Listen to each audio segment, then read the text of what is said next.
Donc, Madame Koumbefal, représentée ici l'ONG Femmes Africa Solidarité, qui est une ONG internationale dont le siège régional se trouve à Dakar.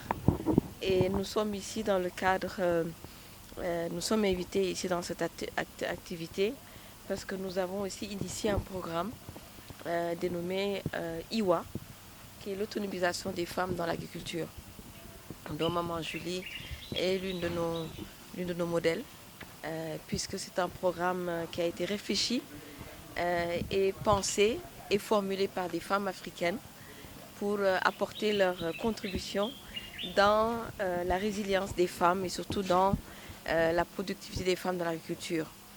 Donc il s'agit tout simplement de mettre en place un écosystème qui permet à lever ou effacer les leviers et les facteurs qui contraignent à l'autonomisation des femmes dans l'agriculture.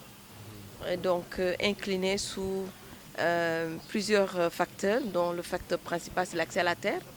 Tant que nous n'avons pas accès à la terre, nous ne pourrons pas réellement bénéficier du fruit de l'agriculture. Mais c'est également la recherche. Parce que Digeni, il faut que nous accompagnions les recherches pour que nous ayons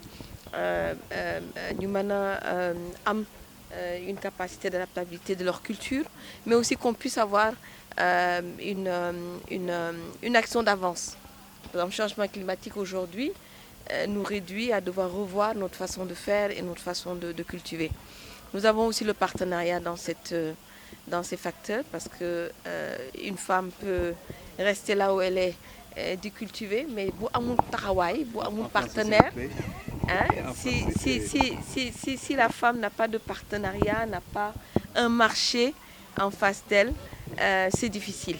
Donc le marché, le partenariat, le secteur privé, ce sont des éléments qui sont très importants dans cet écosystème favorisant l'autonomisation des femmes. Alors les filières, parce que oui, donc IWA est effectivement un programme continental, mais le Sénégal a choisi 6 filières, dont le fognon, le sésame, le sorgho, le mil, l'arachide et le niébé.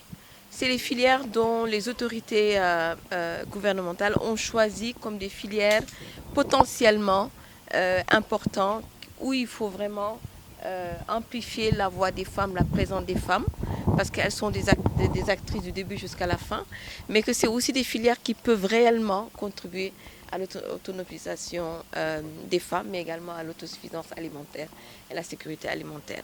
Donc le fognon, par exemple, qui était l'un de nos aliments de base, nutritif, et assez connu pour être un produit sain pour la santé, a été complètement perdu de notre environnement alimentaire. Alors faire revenir des aliments comme ça, le sorgho, le sésame, pour l'accroissement des enfants, c'est primordial, et même les personnes âgées. Donc on est en train de réfléchir sur des dynamiques, des filières qui peuvent vraiment booster l'agriculture sénégalaise, en appuyant encore davantage sur le mil, qui est un produit phare, l'arachide, qui n'a pas encore été entièrement et complètement développé, parce qu'on nous dit que même l'arachide peut être une ressource énergétique. Et ça, le Sénégal ne l'a pas encore développé. Donc il y a vraiment des opportunités et des sauts en avant qu'on doit faire, parce qu'aujourd'hui l'Afrique doit être autosuffisante. L'Afrique économiquement, et je dirais même sur le plan alimentaire, la crise Covid nous a montré qu'il ne faut plus dépendre de l'extérieur.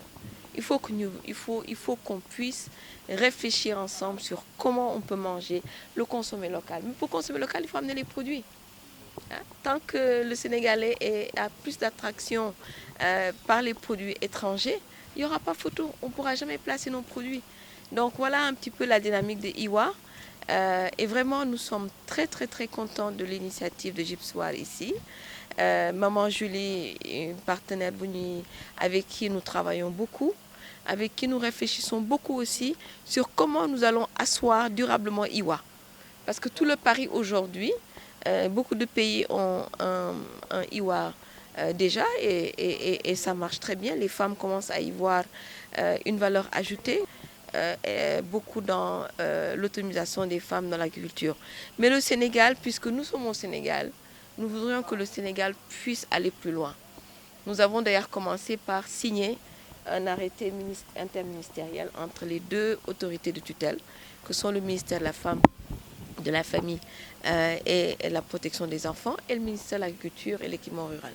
On pense qu'à eux deux, s'ils pilotent le IWA en mettant les différents ministères et programmes nationaux dans l'agriculture, on pourra vraiment aller plus vite. Parce que là, il faut aller vite. On n'a plus le temps de parler, de conceptualiser. Maintenant, c'est l'action. Qui a comme feuille de route de restaurer les terres qui sont dégradées. Nous sommes sur le plateau actuellement de Thiès, en collaboration avec un partenaire financier, le PMFM, c'est-à-dire le programme mondial pour le petit programme pour le Fonds environnement mondial, qui nous accompagne. Comme vous le savez, ensuite, il y a aussi d'autres partenaires, comme par exemple le Broderick d'Hélène et la coopération belge, qui nous accompagne financièrement. Bon, comme vous le savez, le plateau de Thiès est le château d'eau du Sénégal. Bon, comme vous le comprenez, ça comprend 16 collectivités locales qui s'étalent sur 1500 km². Est-ce que vous savez que le plateau de Thiès comprend 4 massifs, que sont le massif de Diass, composé de la Somone et la vallée du Diobass. La Somone qui alimente Dakar et les Niayes, la vallée du Diobass qui alimente le Sine et le Saloum. Bon, ensuite, il y a le massif de Fandène qui alimente le bassin arachidier et la zone sylvopastorale. Le Mont-Roland, les Niayes et aussi le lac Tanma. Donc, ce qui veut dire que nous sommes confrontés à un déséquilibre, qui veut dire qu'il y a une forte dégradation des terres, de telle sorte que tous les rendements sont trop faibles actuellement. Ensuite, la nappe s'est éloignée. Pourquoi? Parce que alors on n'a pas maîtrisé les eaux de ruissellement. Il fallait maîtriser les eaux de ruissellement. Bon, comment les maîtriser? Il y a des solutions. Mais avant les solutions aussi, on va vous dire qu'il y a beaucoup de dégâts. Il y a beaucoup de dégâts qui se posent. La nappe s'est éloignée, les rendements sont trop faibles. Ensuite, il y a une forte déforestation du plateau de Thiès. Maintenant, avec l'innovation, on a essayé de mettre en place des ouvrages. Ce sont des ouvrages anti-érosifs composés d'abord des ouvrages empierrés, des ouvrages creusés et des ouvrages biologiques.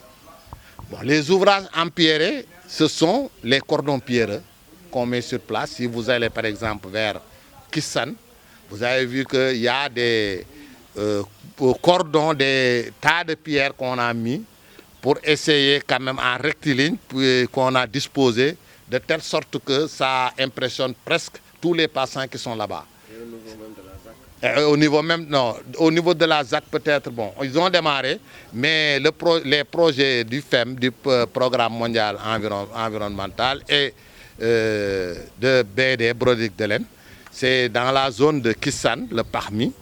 Bon, là-bas, bon, parce que aussi c'est pas comme ça, il ne faut pas vous dire que ce sont des pierres qu'on a mis hasardement comme ça, non. Parce que c'est sur courbe de niveau. On a déterminé des courbes de niveau. Ensuite, on a creusé sur une profondeur de 5 cm, mettre en place des tas de pierres sur 30 cm. Tous ces tas-là que vous voyez avec les pierres, ce sont les femmes qui le font. C'est pourquoi nous faisons la promotion des femmes. C'est ce qui justifie notre présence ici. Parce que chaque groupe de travail comprenant 30 personnes, les 20, ce sont les femmes, les 10, ce sont les hommes. Donc, bravo aux femmes qui, actuellement, dans la zone, elles ont aménagé presque plus de 600 hectares et récupéré 10 500 hectares dans la zone du plateau de Thiès. Donc, la deuxième chose, c'est la conservation des eaux. Il faut conserver. C'est pourquoi on creuse des ouvrages creusés, des tranchées à ciel ouvert, bon, des fosses d'infiltration, des puits, pour essayer de recueillir le maximum d'eau. Ces eaux recueillies peuvent servir aussi de l'agroécologie, c'est-à-dire les femmes peuvent l'utiliser pour faire du maraîchage. Ensuite vient la biologie, parce qu'il faut accompagner ces ouvrages avec des plantations linéaires. Par exemple, des espèces forestières, pour que demain aussi, faire revenir la biodiversité, c'est très important. Les profonds, l'espoir est permis. Oui, l'espoir est permis. Parce que, bon, si on met ces interventions-là dans ces zones qui sont dégradées, automatiquement, on récupère ces terres. Et ces terres qui sont récupérées doivent être valorisées. C'est ça l'objectif. C'est pourquoi j'incite parce que je devais même parler, j'ai envoyé deux choses, parce qu'on a un atelier qui doit se tenir au Maroc, à partir du 20, sur l'initiative climat. On va lancer le message, parce qu'on demande aussi à ce qu'on augmente les fonds. Parce que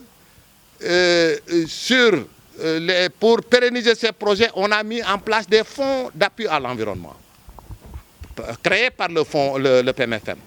Parce que nous, on a injecté 25 millions. Ces 25 millions ont généré presque 80 et quelques millions au niveau de la zone, uniquement par l'activité menée par les femmes, les activités génératrices de revenus. Tout ça pour lutter contre la pauvreté.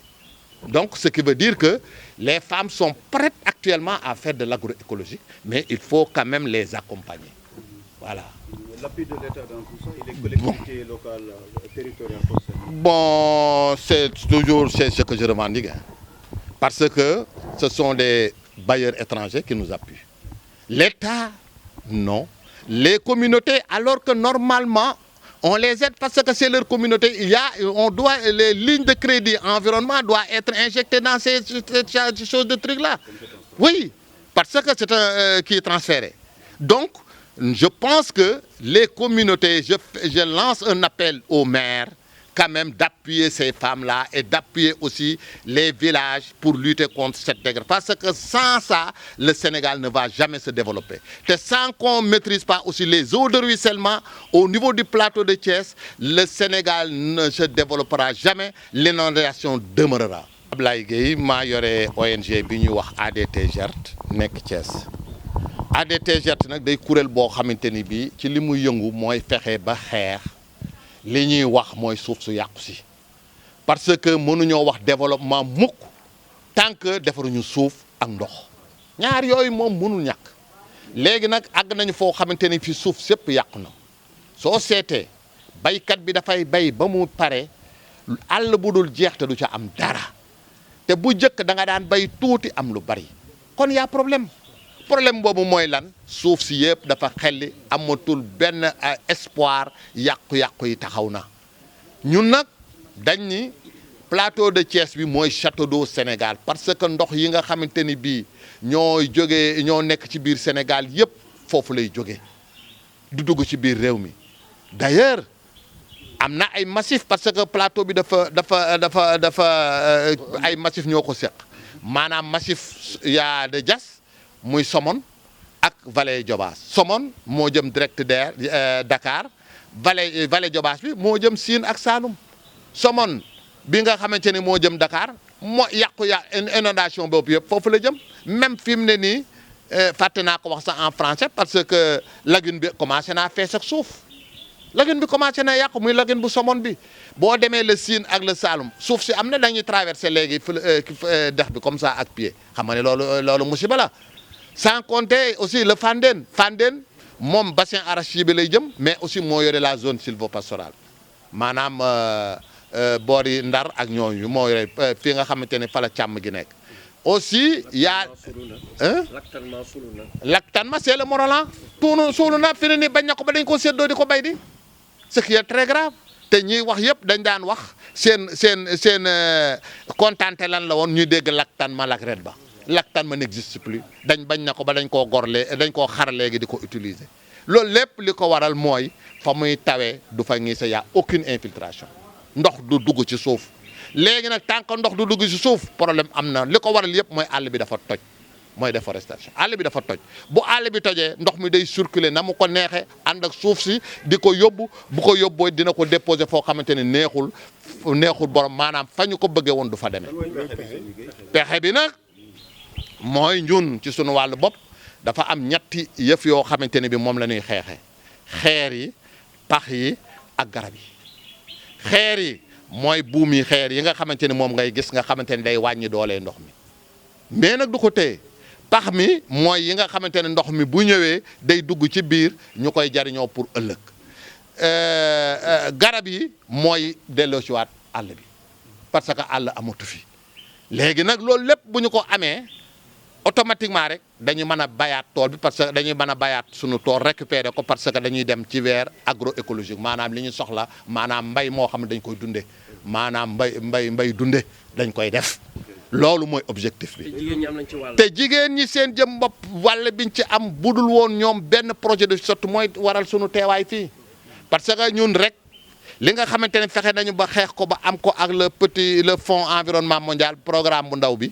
am nañu 20 millions ak juróom yoo xamante ni jox nañ ko jigéen ñi ñu ngi actuellement ci ñetti fukki millions ak juróom-ñaar ñoo tax ba projet boo xamante ne jeex na ñoom ñu continuer di ko liggéey parce que approche participative la. bitim réew la ñuy jógee.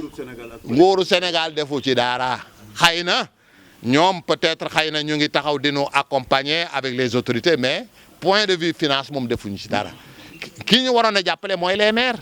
parce que maire yi y a volet environnement ligne compétence transférée la kon ligne de crédit bi nga xamante ne bii taxawal nañ ko pour maire yi waroon nañoo mën a fexe ba yëkkati as comp ci as dara jox ko seen askan. jëf man Coumba Fall laa tudd di liggéey ci ONG Femme Africa Solidarité li ñu indi fii tey mooy programme bi ñu indi parce que Femme Africa Solidarité ci paix lay liggéey paix ak sécurité.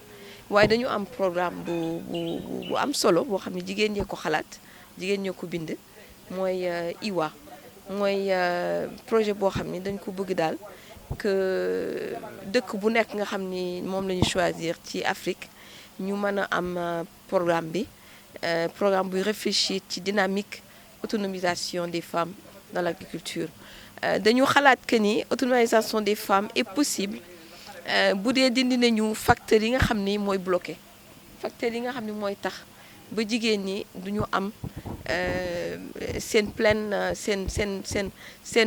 seen matuwaay ni ma ko mën a waxee seen matuwaay donc facteurs yi mooy par exemple accès à la terre mooy que jigéen ñi am suuf mooy jigéen ñi am connaissance ci recherche ou bien ñu am ay structures de recherche bu leen di accompagner jigéen ñi am partenariat ak secteur privé bu leen di xaar boo xam ni boo liggéeyee sa liggéey bay transformé defar da nga am marché boo ko écoulé donc ñu ngi liggéey ci loolu ñu ngi liggéey aussi ci plaidoyer tant que duñ def plaidoyer ki ma jiitu fii léegi gis nga li mu leen wax plaidoyer dafa baax pour yee pour yeete ci suñu problématique bi ñu am ni mais aussi pour sensibiliser ndaw yi ak jigéen ñi ak suñu leaders yi pour ñu jël ay politiques yoo xam ne dina gën a renforcer autonomisation des femmes de la culture donc facteurs yu bari la daal pour ne pas guddal kii bi facteurs yooyu nag dafa am nekk loo xam ni ak mécanisation dama koy fàtte mais boobu am solo la parce que sur le plan travail il faut ñu trouver ay solutions yoo xam ni ñooy gën a permettre femme bi liggéey avec dignité xam nga agriculture Afrique du dignité parce que boo gisee jigéen ñi ni ñuy liggéeyee ci tool yi bu ñuy def transformation instruments rudimentaires yi ñuy utiliser ba léegi loolu je pense que ça manque toute une dignité humaine donc nañ leen équiper nañ leen renforcer formation yi nañ leen jàngal lu ñuy gérer seen xaalis lu ñuy gérer seen équipe yi gouvernance yooyu yëpp dañ ko tënk mu nekk comme ni ma ko doon waxee lu jigéen xalaat lu jigéen foog ni xam ni lii buñ ko defee dina gën a am doole. am na filière jigéen ñi bay ciblé ci wàllu autonomisation boobu. waaw agriculture ak transformation. waaw effectivement donc IWA au Sénégal dafa choisir juróom-benn filière Fogno nga xam ni moom lu ñu bàyyi la woon mais loo xam ni macha allah am na doole lool bu ñu ko indiwaat Sénégal ci wër gu yaram baax ci wër gu yaram ak feebar yu ñuy am yëpp lu Fogno mën na ko atténuer ak sésame ak sorgho nga xam ne ce sont aussi des céréales yoo xam ne dañ leen fàtte te dundu xale baax na ci ak dundu mag.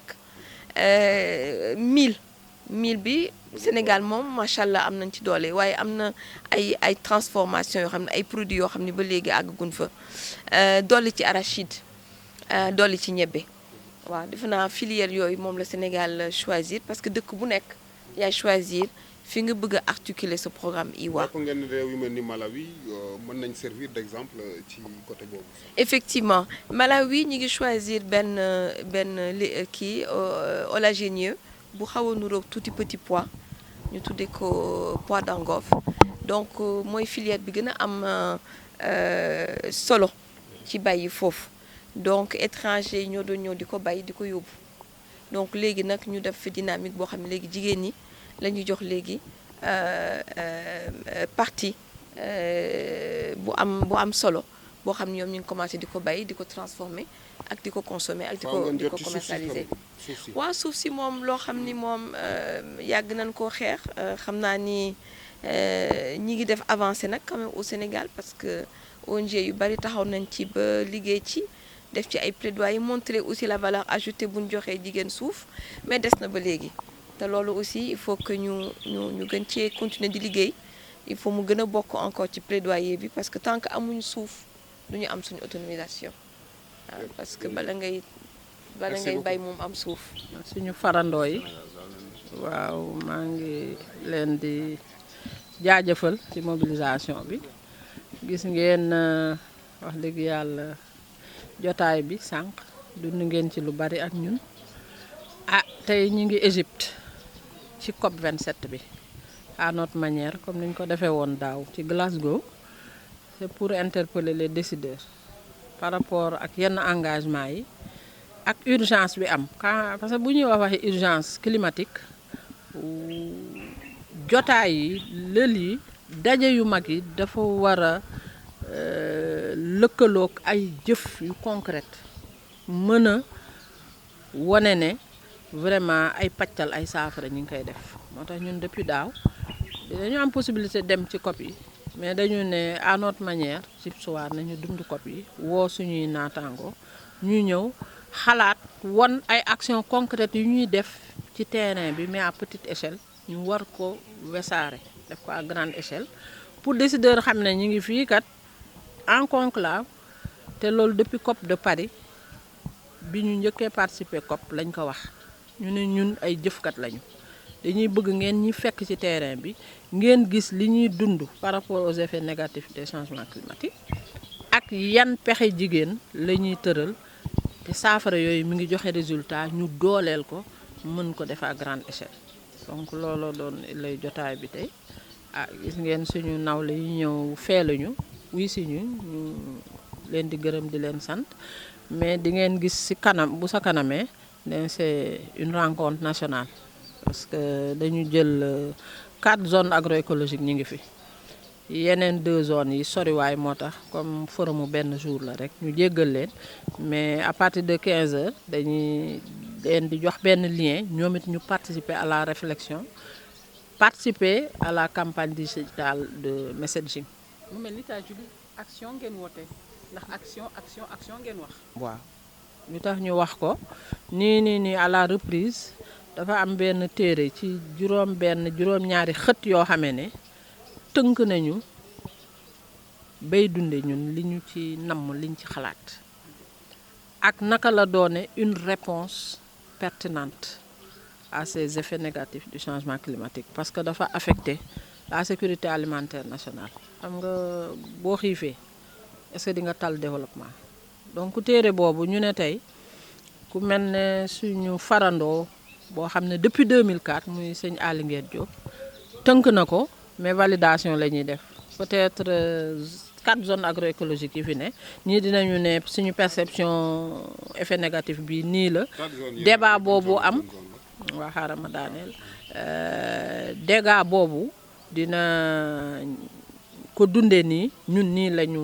solution bi pàccal bi lañu kii yooyu muy ay débat interactif yoo xam ne dinañu permettre ñu enrichir téere boobu parce que dafa war a génn début décembre zone des Niayes mi ngi fi centre mi ngi fi bassin arachidier mi ngi fi am nañu koo xam ne mi ngi ci yoon parce que mi ngi jógee au niveau de la zone nord mais zone sud yi vraiment Kédougou ak Oussouye nga xam ne am nañ fa njaboot dañ leen jéggal parce que distance bi te forumu benn fan rek la donc man dégguma français jéggal leen léegi wuy leen